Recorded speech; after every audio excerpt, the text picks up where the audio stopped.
علیک یا رسول اللہ صلی اللہ تعالی علیہ وسلم، اما بعد فاعوذ باللہ من الشیطان الرجیم، بسم اللہ الرحمن الرحیم۔ واما بنعمت ربک فحدث، صدق اللہ مولانا العظیم وصدق رسولہ النبی الامین المتین الکریم، ونحن علی ذلک لمن الشاہدین والشاکرین والحمد للہ رب العالمین۔ مصطفیٰ جان رحمت کے لاکھوں سلام، شمع بزم ہدایت کے لاکھوں سلام۔ بونے دل دے کے نکھاریں گے رخے برگے گلاب، ہم نے گلشن کو سجانے کی قسم کھائی ہے۔ سارے جہاں سے اچھا ہندوستان ہمارا، ہم بلبلیں ہیں اس کی یہ گلستاں ہمارا۔ کچھ عرض و معروف سے قبل آئیے ہم اور آپ اپنی اور ساری کائنات کے مرکز عقیدت شہریار ارم تاجدار حرم نوبہار شفاعت شب اسرا کے دولہا، فرش کے شہنشاہ عرش کے تاجدار جناب احمد مختار محمد مصطفیٰ صلی اللہ تعالیٰ علیہ وسلم کی بارگاہ بے کس پناہ میں جھوم جھوم کر ہدیے درود و سلام بانداز غلامانہ پیش کریں، پڑھیں بآواز بلند اللہم صلی علی سیدنا مولانا محمد معدن الجود والکرم وآلہ الکرام ابن کریم وبارک وسلم صلاۃ و سلام دائما علیک یا رسول اللہ صلی اللہ تعالی علیہ وسلم۔ سب سے پہلے تو میں آپ تمامی حضرات کو، جملہ وطن عزیز کے باشندوں کو ہندوستان کی آزادی کی ڈھیروں مبارکباد پیش کرتا ہوں۔ الحمدللہ یہ جشن مناتے ہوئے 75 سال ہو گئے ہیں، یعنی 75 سال پیش کر ہمارا آپ کا ملک وطن عزیز ہندوستان تن کے گورے من کے کالے انگریزوں سے آزاد ہوا، اور اس کی آزادی میں 60% سے زائد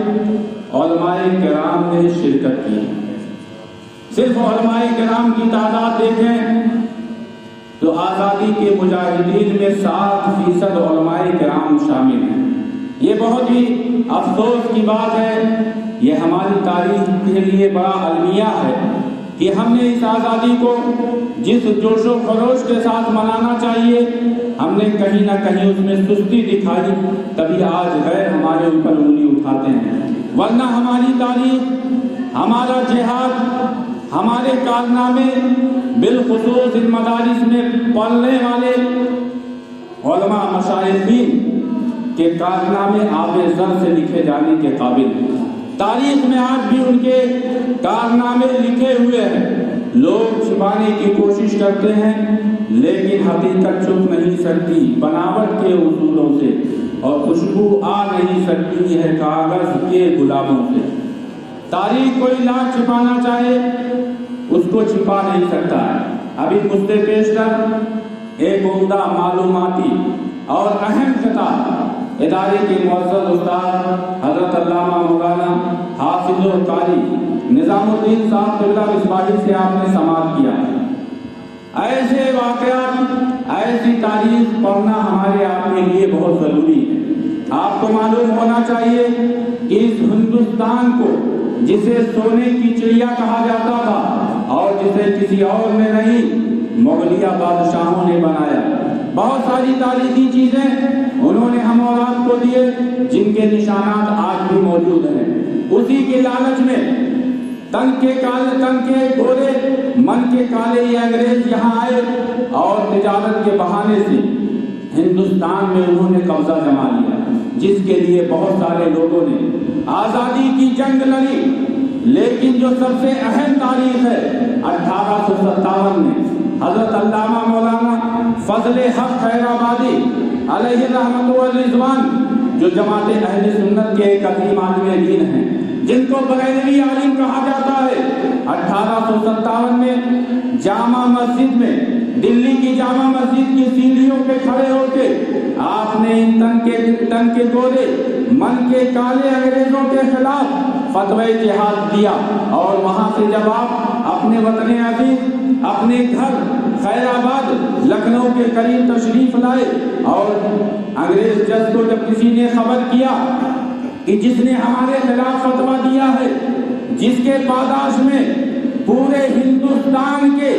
ہر مرتبہ فکر کے لوگوں میں جذبہ جہاد پیدا ہو گیا ہے اور وہ آزادی کی لڑائی لڑنا چاہتے ہیں، ہماری غلامی کے خلاف وہ بغاوت بلند کرنا چاہتے ہیں، علم بغاوت لے کے کھڑے ہو گئے ہیں، وہ کسی اور میں نہیں، علامہ فضل حق خیر آبادی نے جو فتویٰ دیا ہے ان کے فتوے جہاد کی بنیاد پہ اہل اسلام کو، مسلمانوں کو جوش آیا اور ان کے پیچھے پیچھے دوسری قومیں بھی ان کے ساتھ بولی ہیں اور بہت قریب ہے کہ ہمارے تخت و تاج کو ختم کر دیا جائے، ہماری ظالمانہ حکومت ختم ہو جائے۔ اس خیال کے آتے ہی، اس ڈر کے تحت ان انگریزوں نے، ان ججوں نے علامہ فضل حق خیر آبادی کو ایک بڑی بھاری فوج بھیج کے انہیں قید کر لیا۔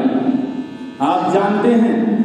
یہ علامہ فضل حق خیر آبادی ہیں جو انہی مدرسوں سے تعلیم یافتہ ہے، عالم دین ہے، سنی صحیح العقیدہ عالم ہے، آئین جمع ملتا حق گوئی و بے باقی، اللہ کے شیروں کو آتی نہیں روبائی۔ کیسے کیسے مشکلات ان کو درپیش ہوئے، حالت قید میں ان کے سامنے ایک شخص آیا جس نے آ کے کہا، انگریز شخص تھا، اس نے ایک کتاب لکھی، اس نے آ کے کہا میں نے یہ ایک عظیم کتاب لکھی ہے، آپ ذرا پڑھیں اور اس کی اصلاح فرما دیں، میں نے سنا ہے کہ آپ بہت پڑھے لکھے اور قابل شخصیت ہیں۔ علامہ فضل حق خیر آبادی نے جب اس کتاب کو پڑھا تو جتنا اس سے لکھا تھا، جتنا اس نے لکھا تھا اس سے کئی گنا زیادہ آپ نے اس پہ حاشیہ لگا دیا، اور جب اس پہ حاشیہ لگایا تو وہ انگریز بہت متاثر ہوا، اس نے کہا اتنی عظیم شخصیت، اتنا پڑھا لکھا شخص، اتنا قابل شخص وہ جیل میں رہے، وہ قید و بند کی صحبتیں گزارے، مجھے یہ گوارا نہیں ہے، آپ فقط اتنا کہہ دیں کہ مجھے اپنے فتوی جہاد پہ افسوس ہے، میں آپ کو رہائی دلا دوں گا، لیکن قربان جاؤ اس مرد مجاہد پر، اس علامہ پر کہ جنہوں نے آزادی کے جنگ کی تحریک چلائی، 1857 میں سب سے پہلے فتوی جہاد دیا۔ آپ جانتے ہیں کہ قید و بند کی صحبتیں ہیں، بیماری کا عالم ہے، لیکن آپ نے اس کے منہ پہ تھوک دیا اور فرمایا کہ اے انگریز کتے، کیا تم چاہتے ہو کہ میں فتوی جہاد واپس لے لوں؟ قسم خدا کی میں اپنی جان کو اپنے وطن عزیز کے لیے قربان کر سکتا ہوں، اور تمام امت مسلمہ کو اور تمام ہندوستانیوں کو میں تم سے جنگ کے لیے ابھارتا آیا ہوں، ابھارتا رہوں گا، اور صبح قیامت تک یہی پیغام دیتا رہوں گا کہ جو قوم انسانیت کے خلاف ہے، جو ظلم و تشدد کرنا چاہتی ہے، ایسوں کے خلاف ہمارا فتوی جہاد ہے۔ یہ نہ کل واپس ہوا تھا، نہ آج واپس ہوا ہے، اور نہ کبھی واپس ہوگا۔ اور یہی نہیں، آپ جانتے ہیں جب جج کے سامنے آپ کو پیش کیا گیا تو جج نے اپنے مخبر کو بلایا اور پوچھا کہ ذرا دیکھو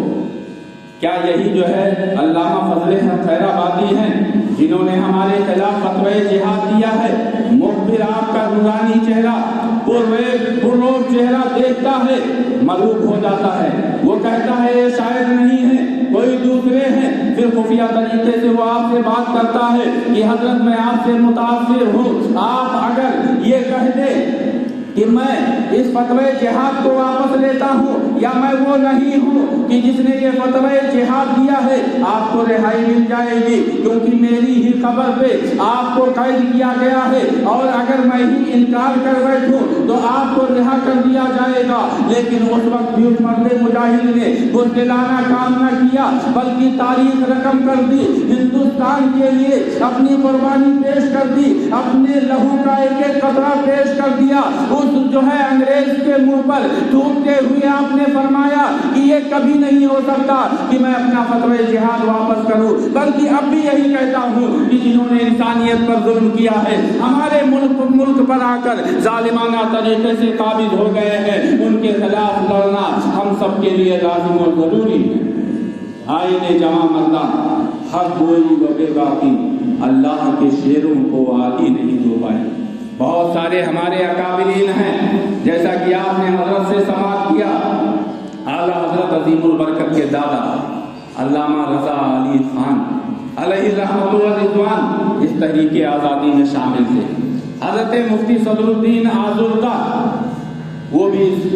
اس آزادی کی تحریک میں شامل عظیم کارنامے پیش کیے. روہیلا پٹھان حافظ رحمت خان وہ بھی اس میں شامل ہیں. ان کے علاوہ ان سب کے سرخیل حضرت علامہ فضل حق خیرآبادی ہیں اور حضرت علامہ کفایت علی کافی نے ایک عظیم تاریخ پیش کی ہے جس کو آب زر سے لکھے جانے کے قابل ہے کہ آپ نے اس ملک عزیز پر کے لیے اپنی جان قربان کرتے ہوئے جو پیغام قوم امت کو قوم مسلم کو دیا ہے اس کو پڑھنے سمجھنے اور اس پر عمل کرنے کی ضرورت ہے. آپ جانتے ہیں مراد آباد کی سرزمین پر جب آپ نے تحریک آزادی کا علم اٹھایا, آپ نے آزادی کے لیے جنگیں لڑی اور بہت سارے منصوبہ بند کارنامے کیے. اس کے پاداش میں وہاں آزاد حکومت جب قائم ہو جاتی ہے انگریزوں کو پتہ چلتا ہے. انہوں نے بتا دیا اپنے ججوں کو, اپنے امیروں کو بتا دیا کہ ان لوگوں نے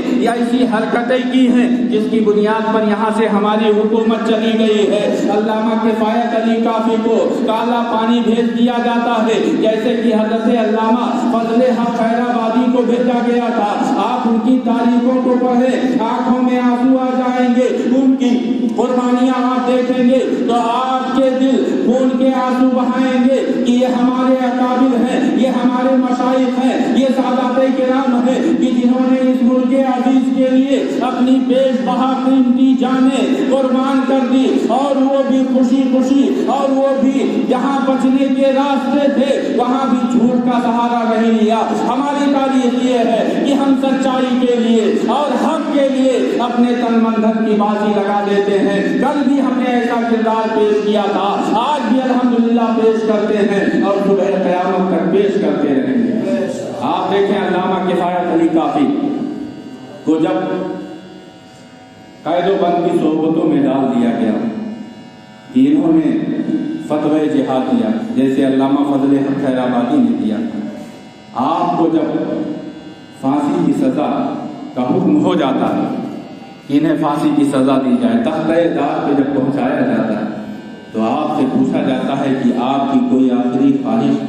سوچو کیسا ایمان تھا, کیسے مسلمان تھے کہ ایک طرف جہاں ملک کے لیے قربانی دے رہے ہیں وہی جذبہ ایمان اس طریقے سے مضبوط ہے کہ آپ نے وہ تاریخی اشعار کہے جسے آپ بڑی خوشی کے ساتھ پڑھا اور سنا جاتا ہے کہ کوئی گل باقی رہے گا نہ چمن رہ جائے گا, بل رسول اللہ کا دین حسن رہ جائے گا. ہم سفیر و باغ میں ہے کوئی دم کا چہچہا, بلبلیں اڑ جائیں گی سونا چمن رہ جائے گا. اطلس و کم خواب کے پوشاک پر نازا نہ ہو, اس تنے بے جان پر خالی کفن رہ جائے گا, اس تنے بے جان پر خاکی کفن رہ جائے گا. اور آخر میں آپ نے فرمایا کہ سب فنا ہو جائیں گے, سب فنا ہو جائیں گے کافی ولیکن حشر تک نعت حضرت کا زبانوں پر سخن رہ جائے گا. اور ایک شعر عقیدے کا آپ نے فرمایا تھا کہ جو پڑھے گا صاحب لولاک کے اوپر درود, جو پڑھے گا صاحب لولاک کے اوپر درود آگ سے محفوظ اس کا تن بدن رہ جائے گا, آگ سے محفوظ اس کا تن بدن رہ جائے گا. ہمیں فخر ہے کہ ہم ایسی جماعتوں سے ہیں, ہماری جماعت سے ایسے مجاہدین گزرے ہیں, ایسے علماء گزرے ہیں, ایسے مشائخ گزرے ہیں کہ جو سنی صحیح العقیدہ عالم تھے, عالم گر تھے, جنہوں نے جہاں دینی معاملات میں ہماری رہبری کی وہیں سیاسی میدان میں بھی ہمارے قائد نظر آتے ہیں. لیکن افسوس کا مقام یہ ہے کہ ہم نے تاریخوں کو نہ پڑھا نہ سمجھا اور نہ ہی اس کے مطابق عمل کیا, جس کے عوض میں آج کوئی بھی ایرا غیرہ ہم پر انگلی اٹھانے کی کوششیں کرتا ہے. بلا شبہ ہم اپنے ملک عزیز ہندوستان سے سچی محبت کرتے ہیں. کل بھی ہم نے قربانیاں پیش کی ہیں, آج بھی ہم قربانی پیش کرنے کے لیے تیار ہیں اور انشاءاللہ العزیز ہماری نسلیں بھی اس ملک عزیز کے لیے اپنی قربانی پیش کرنے کو تیار رہے گی. اور یہاں دیکھا جائے تو جہاں دوسری قومیں